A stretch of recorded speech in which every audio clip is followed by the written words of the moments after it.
अपन ने देखो कि जैसे प्रमाण प्रकरण के जो 7 अध्याय गए, उन 7 अध्याय ने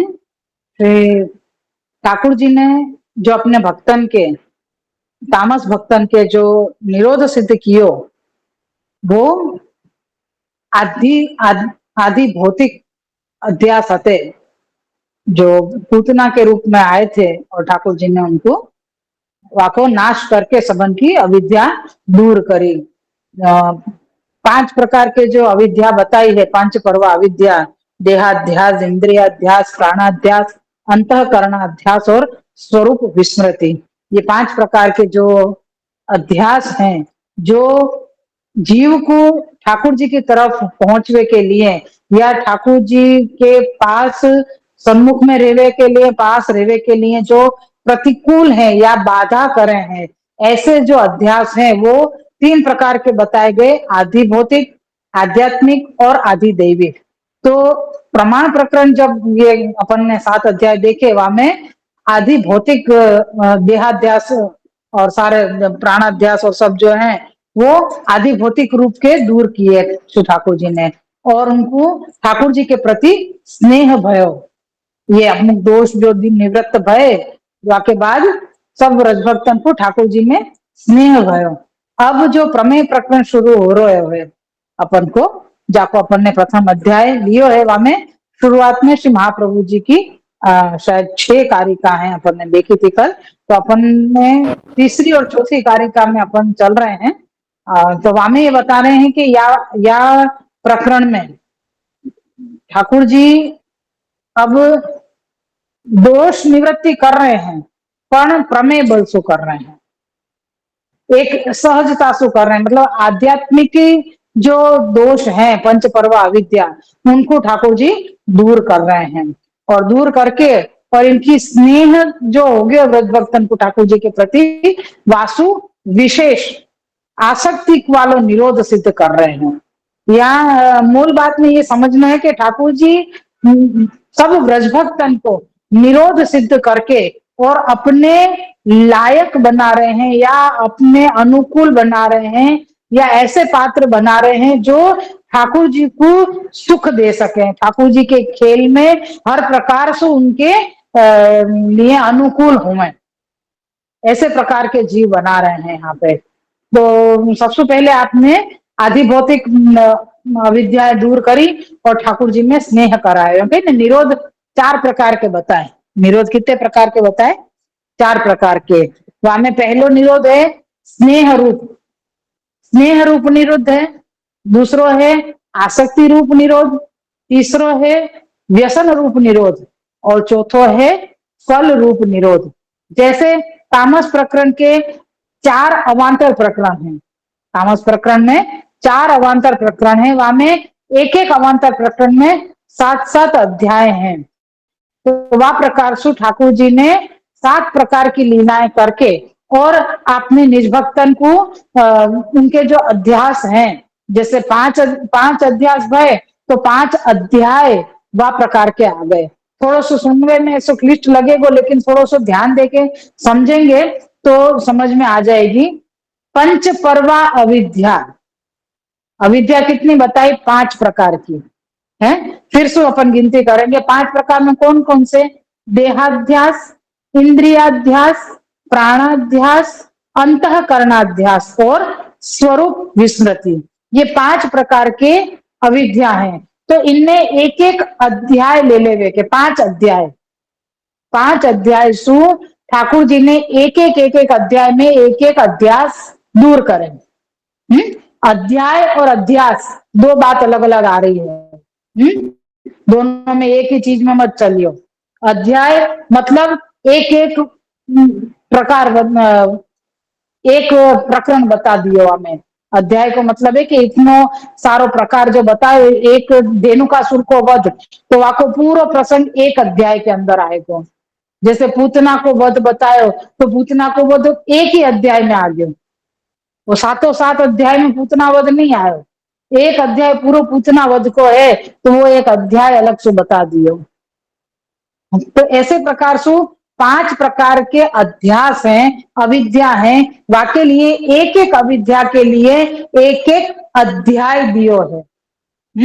और वहां में ठाकुर जी ने ऐसी 5 प्रकार की ये लीला, और वाके बाद आपके दो जो आएंगे, वहां में एक एक छेलो है उपसंहार के लिए, और दूसरा है आसक्ति भई गोप बालकन को और गोपी जनन को ठाकुर जी में। तो वाको निरोध कैसे सिद्ध भयो, ये पूरा प्रकार वहां में आयो। यासु 7 अध्याय दिए गए हैं, 5 तो अविद्या के लिए दिए हैं, फिर बाकी के 2 आपको, एक छेलो है जो उपसंहार के लिए, और स्नेह या आसक्ति कैसे प्रकार को निरोध सिद्ध भयो है वो प्रकार बतावे के लिए एक अध्याय आयो है। या प्रकार सु तामस प्रकरण में जो 4 प्रकरण हैं, प्रमाण, प्रमेय, साधन और फल, उन सब में क्रमशः ठाकुर जी ने आध्यात्मिक, आधि भौतिक, आध्यात्मिक और आधि दैविक, फिर जाके फल, ये 3 प्रकार के जो अलग अलग जो अविद्याएं हैं वो अविद्यान को दूर कियो है। तो तामस प्रमाण प्रकरण में आपने आदि भौतिक अध्यास दूर किए, और अब प्रमेय प्रकरण में ठाकुर जी आध्यात्मिक जो अध्यास है उनको दूर करेंगे। तो आपको पूर्व प्रकरण पे यहाँ पे प्रकार बताया है। निरोध हर बार करना, यानी जैसे जैसे उत्तर उत्तर निरोध सिद्ध करेंगे, ऐसे आपको उत्तम प्रकार को, विशेष प्रकार को निरोध सिद्ध करते जा रहे हैं। पहले प्रकरण में थोड़ो कमती निरोध सिद्ध भयो तो स्नेह भयो, और फिर यहाँ में प्रमेय प्रकरण में थोड़ो ज्यादा स्नेह सु थोड़ो ज्यादा और व्यसन सु थोड़ो कम, ऐसे करके आसक्ति वालों यहाँ पे निरोध सिद्ध हो रहे हैं। तो वाको प्रकार यहाँ पे अब अपन को या पूरे अध्याय में या पूरे प्रकरण में हमको ज्ञान में मिलेगा श्री वल्लभ की कृपा से। तो हम जो ये चल रहे थे या को आगे लें अपन। श्री कृष्णाय नमः, श्री गोपीजन वल्लभाय नमः, श्री वाणी जी विरचित श्री सुबोधनी जी की टीका, 10वां स्कंद पूर्वार्ध तामस प्रमेय अवान्तर प्रकरण में श्री सुबोधनी जी के अनुसार अपन द्वादश यानी के 12वां अध्याय चल रहे हैं, और श्रीमद् भागवत 10वें स्कंद के अनुसार हम पंचदश अध्याय यानी के 15वां अध्याय चल रहे हैं। और श्री महाप्रभु जी की 6 कारिका में सु अपन ने तीसरी और चौथी कारिका यहाँ पे ली है। वाको अपन ने थोड़ो सो वर्णन कल देखो तो कि कौन से अध्याय से लेके कौन से अध्याय तक 5 प्रकार के दुष्टन को निग्रह श्री ठाकुर जी करेंगे। और उन 5 प्रकार के दुष्टन को प्रकार बताए तो पहले क्या, तो धेनुकासुर को वध, फिर कालीय दहन, फिर प्रथम दावाग्निपान, फिर प्रलंबासुर को वध, और द्वितीय दावाग्निपान। तो या प्रकार से ठाकुर जी ने एक एक दुष्टन को नाश करते भय, और ब्रजभक्तन की जो अविद्याएं हैं उनको वह दुष्टन के द्वारा, मतलब दुष्टन के रूप में वो अविद्यान को नाश कियो है। या में शुरुआत में एक सुंदर बात अपन को या में ये बताई थी कि ये जो प्रकरण है अब विशेष करके सब गोप और उनकी स्त्रियां यानी कि गोपी जनन के लिए, गोपी जनन को निरोध सिद्ध करने के लिए ठाकुर ये प्रकरण दियो गयो है। तो कह रहे हैं कि भाई या में आगे भी तो तुमने गोपी और गोपन को निरोध सिद्ध कियो तो कह रहे हैं कि वो प्रमाण प्रकरण जो हतो, जो 7 अध्याय गए वहां में विशेष करके श्री नंदराय जी और श्री यशोदा जी को निरोध सिद्ध कियो है। लेकिन अब वहां श्री नंदराय जी और श्री यशोदा जी के संसर्ग में आवेसु या संपर्क में रहवेसु, उनको संग करवेसु, जिन गोप और गोपिन के निरोध सिद्ध भय हैं वो तो हुए ही हैं। यीशु तो कह रहे हैं कि उनको ठाकुर जी में स्नेह भयो, लेकिन अब वह स्नेह सु थोड़ो उत्तम जो निरोध सिद्ध कर रहे हैं श्री ठाकुर जी, तो वाको प्रकार अपन को या प्रकरण में बताया गयो है। अपन ने लियो तो क्या आचार्य जी ने 4 प्रकार के ये तत्वदीप निबंध के अंदर भागवतार्थ प्रकरण के 10वें स्कंद के कारिका 59वीं और 7वीं में निरोध के 4 प्रकार बताए हैं। तो वो 4 प्रकार अपन ने देखे कि स्नेह, आसक्ति, व्यसन और फल है। अब ये कह रहे हैं कि द्वादश अध्याय में बताया है कि धेनुक दैत्य देहाध्यास है। 5वें से 8वें श्लोक तक लीला के संबंधी सर्व वस्तुओं का ज्ञान भगवान ने ब्रजवासियों को कराया। और यहाँ में श्लोक कौन से श्लोक में क्या क्या आएगा वाको प्रकार अब यहाँ पे बता रहे हैं। तो कह रहे 5वें श्लोक से लेके 8वें श्लोक तक ठाकुर जी ने लीला संबंधी जो सर्व वस्तु है वाको ज्ञान ब्रजवासी को करायो। तदनंतर 9वें से 18वें श्लोकों तक 10 रस पूर्ण लीलाओं के अनुभव कराए। इस प्रकार के अनुभव में इन लोगों का भगवान में भाव जागृत हुआ, जिससे उनको देह आदि का विस्मरण भी हो गया। यह भाव स्वल्प समय के लिए नहीं जागा था, किंतु सदैव के लिए उत्पन्न हुआ था। बहुत सुंदर बात है कि ये जो भाव उत्पन्न भयो है या समय जो ठाकुर जी ने करायो है, वो भाव केवल थोड़ी स्वल्प समय के लिए नहीं, यानी थोड़ी सी देर के लिए नहीं है, ये हमेशा के लिए भयो है। जैसे अपन कहे ना कि भाई अभी कछु आनंद कर रहे हैं, तो आनंद कर रहे वास्तव में तो खूब आनंद में और भाव विभोर हो जावे अपन, और भाव विभोर होके अपन खूब आनंद कर रहे हैं। क्षण बाद फलाना ढिकनो या ने ये कर दियो आने वो कर दियो, खत्म, वो आनंद कहाँ चलो गयो, कुछ मालूम नहीं। ऐसे ही जब विरह अवस्था भी आवे, जब अपन मान मनावे के पद हैं, आश्रय के पद हैं, और ऐसे सब जब अपन पद गावे मान के पद के समय में और आश्रय के पद, खास करके आश्रय के पद में विरह के पद रहने, चंद लाग्यो दुख देन पिया बिन चंद लाग्यो दुख देन, है ऐसे तो कितने ही हैं पद कि भाई वो पद जब अपन गावे ने, श्री महाप्रभु जी से विनती कर रहे हैं लीजिए मुंह की बुलाए श्री वल्लभ, है कितने दिन भये बिनु देखे ताते जी अकुलाए। तो मतलब ये जब जब भी अपन बोले या ऐसा कोई प्रसंग आयो हो पुस्तक में कोई ऐसो विरह को, तो अपन के तुरंत ठाकुर जी की कृपा सु रुदन दशा हो जावे, आंखन में सुजल भर जावे, आंखन में और आंखन में सुजल निकलने लग जाए, अश्रु निकले, अश्रुपात होवे। फिर दूसरे क्षण अगर कोई ना दूसरी कछु बात करी तो कहाँ अश्रु गए, कहाँ वो भाव गयो, कछु पता नहीं। यानी थोड़े से समय के लिए भाव जागृत हुए, धारण नहीं होवे अपन को, या सो अपना मन चंचल है ना, या सो तुरंत बदल जाए, अगले क्षण अपन कहाँ काय में मन लग जाए को खबर नहीं है। अभी अपन विदा कर रहे हैं कि अरे ठाकुर जी मुझको कब मिलेंगे, कब मुझको दर्शन देंगे, और ऐसे करके अपन विरह कर रहे हैं, और अगले क्षण कोई ना अपन से कुछ बात करी तो वो विरह जन कहाँ गायब हो गया पता नहीं। तो ऐसी दशा हुई, तो यहाँ पे कह रहे हैं कि ये स्वल्प नहीं है, ये जो प्रकार बतायो जो भाव जागृत भयो है वो स्वल्प नहीं है, क्योंकि सदैव के लिए उत्पन्न हुआ है।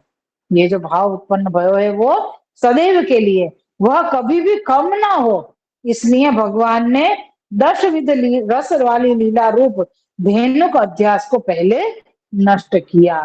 यहाँ पे कह रहे हैं कि आंसू कोई अवरोध ना आवे या भाव विस्मृत ना हो जाए, या के लिए पहले ठाकुर जी ने धेनुक रूप जो अध्यास है देहाध्यास वाको आपने नाश कियो। तो कह रहे हैं कि जिन लोगों का आग्रह है कि अविद्या देहाध्यास कराती है, उनको श्री विठलेश्वर प्रभु चरण दुर्जन परितोष न्याय से कहते हैं कि आप धेनुक को ही अविद्या रूप समझो। आपके मत अनुसार अविद्या देह में अध्यास करा के लौकिक में प्रवृत्ति और भगवत भजन में विघ्न डालती है। यहाँ पे कह रहे हैं कि आपके मत के अनुसार अविद्या क्या हो गए, अविद्या क्या हुए तो केवे कि लौकिक में प्रवृत्ति करावे, यानी लौकिक में अपनो मन लगा देवे, और अलौकिक जो अपनो है भगवत भजन वामे विघ्न डाले। और ये विघ्न डालवे शू क्या करे तो कि वही कार्य धेनुक करता है।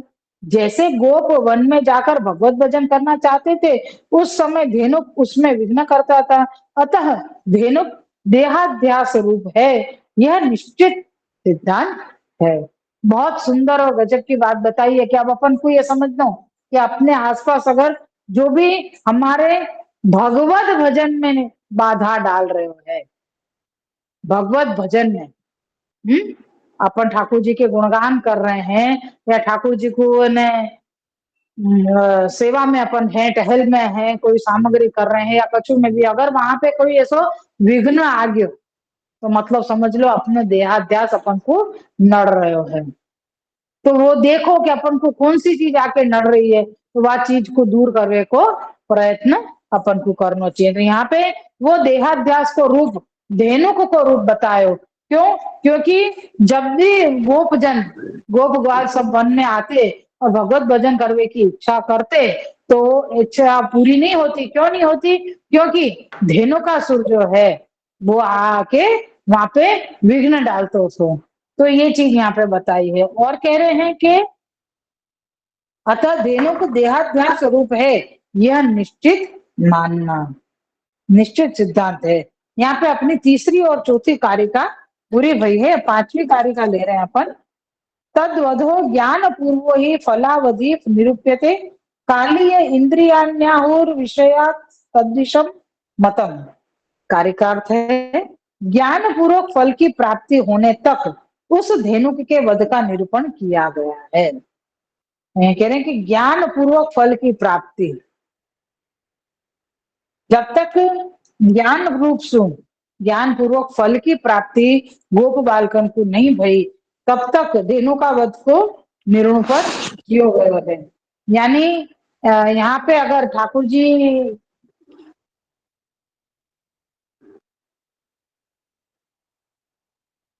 जी के प्रति अपन को ज्ञान हो गयो तो फल की प्राप्ति होगी। और वाके लिए मतलब जब तक ये नहीं भयो तब तक आपने धेनुकासुर को वर्णन चालू ही रखो है। और ये तो अपन को समझ में आ गया कि अपना देहाध्यास वो ये धेनुकासुर के रूप में है। अब आगे कहने कि मनुष्य की इंद्रियां कालीय सर्प के विष के समान है।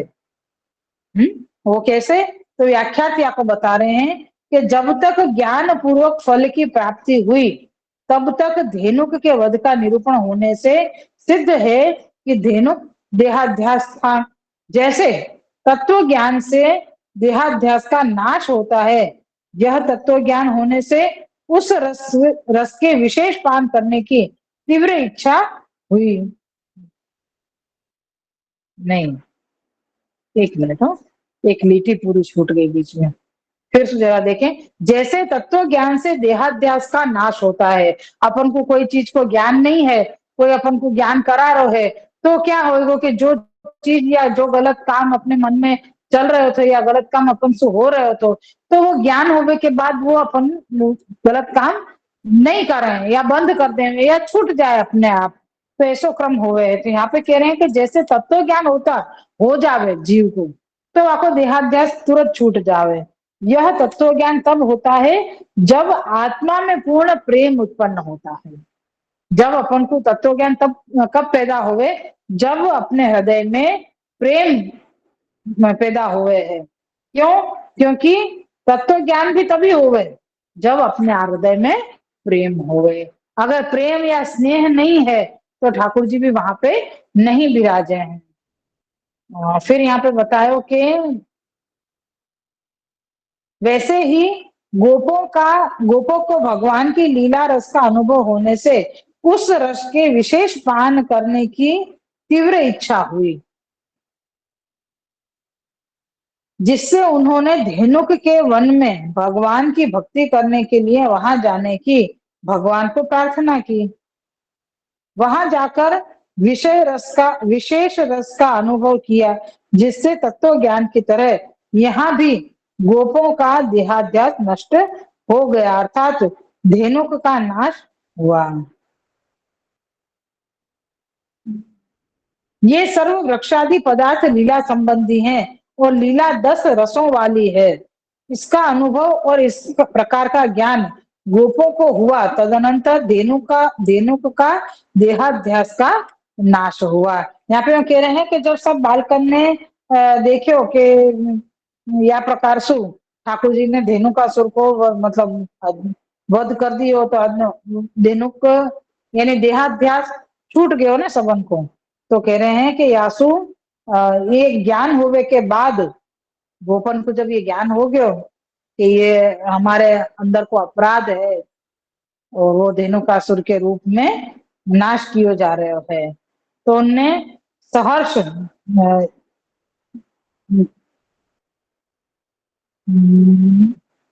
गोपों को तदंतर धेनु का देहाध्यास का नाश हुआ। एक मिनट हो, ये फिर से लाइन पढ़ो। ये सर्व वृक्षादि पदार्थ लीला संबंधी हैं, वृक्षादि पदार्थ लीला संबंधी, और लीला 10 रसों वाली है। इसका अनुभव और इसका इस प्रकार का ज्ञान गोपों को जब हुआ, तदंतर धेनुका का देहाध्यास का नाश हुआ।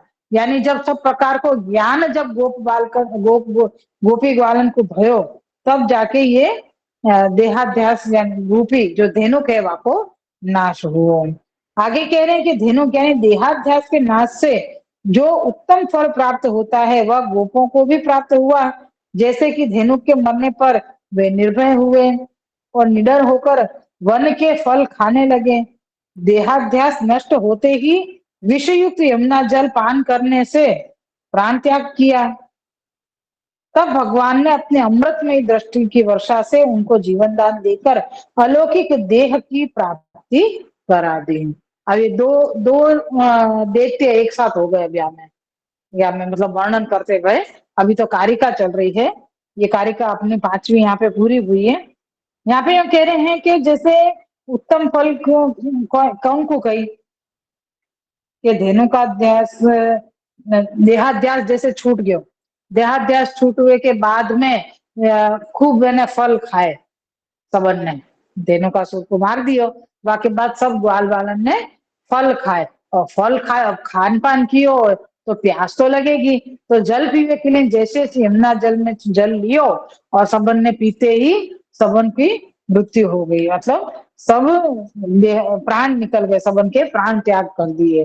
जब ठाकुर जी ने देखो तब आपने अपनी अमृतमय दृष्टि सु दृष्टि की वर्षा करके उन सबन को जीवन दान दियो और अलौकिक देह की प्राप्ति करा दी। अब ये कारिका है 6ठी। ततः सर्व विनाश स्यादित्यंत मरणाभिधा ततः जीविता सर्वे पुनर्देहांतर स्थिति ही। कार्य है कि उससे यानी विष से सर्व का नाश होता है, इसलिए अंत में मरण कहा है। मरणांतर जीने पर दूसरे देह की प्राप्ति समझनी चाहिए। व्याख्यात है, जैसे सर्प के विषय से जैसे सर्प के विष से मरण होता है, वैसे ही विषय रूप विष से जीर्ण शीर्ण इंद्रियों से मृत्यु होती है। अतः इंद्रियां काले सर्प के समान है और विषय विष जैसे हैं। इंद्रियन के ऊपर पूरा कालिया नाग को वर्णन बताया है कि क्या प्रकार से वो अपनी इंद्रियन को ध्यान रखने के लिए और जैसे सर्प के विष से मरण होता है, वैसे ही विषय रूप विष से जीर्ण शीर्ण इंद्रियों से मृत्यु होती है। अतः इंद्रियां काली सर्प के समान है और विषय विष जैसे हैं। आगे कह रहे हैं, आध्यात्मिक अविद्या को नाश करने के लिए धेनुकादि का भगवान ने प्रथम निग्रह किया था। लिंग शरीर में जो अध्यास होता है यह आध्यात्मिक अविद्या से होता है। जब तक आध्यात्मिक अविद्या नष्ट नहीं होगी तब तक प्राकृत लिंग शरीर का भी नाश न होगा। भगवान को इनके प्रति लिंग शरीर का नाश करना है, अतः ये कालिय के विष से युक्त यमुना जी का जल पीते हैं, जिससे मृत्यु को प्राप्त होते हैं। उनका प्राकृत लिंग शरीर नष्ट हो जाता है। भगवान अपनी अमृतमयी दृष्टि से उनको अलौकिक देह का दान करते हैं। यह अलौकिक देह लीलोपयोगी है। यह देह प्रारब्ध कर्म से उत्पन्न नहीं हुई है, कारण कि लिंग और शरीर के नाश से उनके प्रारब्ध कर्म भी नष्ट हो गए थे। लीला के उपयोगी भक्तों का जीवन अलौकिक ही होता है। कह रहे कि लीला में उपयोगी जो भक्त हैं उनको जीवन कैसे हो गए, तो क्या अलौकिक हो गए। जैसे लीला में स्थित वृक्षादिकों का अलौकिक स्वरूप भगवान ने बलदेव जी को दिखाया, वैसे ही गोपों का स्वरूप भी अपने अपनी कृति से दिखाने के लिए प्रथम उनमें लौकिक भाव की स्थापना की थी। उनका देहाध्यास नाश कर उनको उनमें सदैव भगवत भाव ही, उनको उनमें अलौकिक देह का दान किया। वास्तव में तो लीला के जीवों में प्राकृत कभी भी नहीं होती है,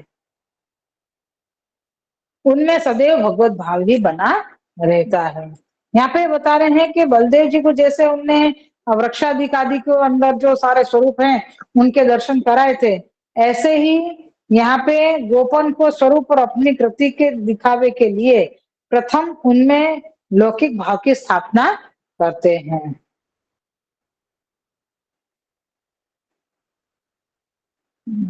स्थापना की थी।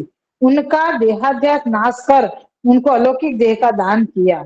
वास्तव में तो लीला में जीवों में प्राकृतता कभी नहीं होती है, सदैव उनमें सदैव भगवत भाव ही बना रहता है। यहाँ पे ये बता रहे हैं, आज अपन ये कारिका यहाँ पे पूरी हो गई है व्याख्या सहित की। कल से अपन को वार्ता जी का ये शिक्षा पत्र शुरुआत होगी। श्री वल्लभाधीश की जय। यहाँ पे बताया देहाध्यास के लिए, जब तक देहाध्यास नहीं जाएगा, जब तक तुम्हारी विस्मृति नहीं हो पाएगी दिमाग में से जाएगा नहीं कि ये मेरो है, ये मैं हूँ, तो वो इस प्रकार है।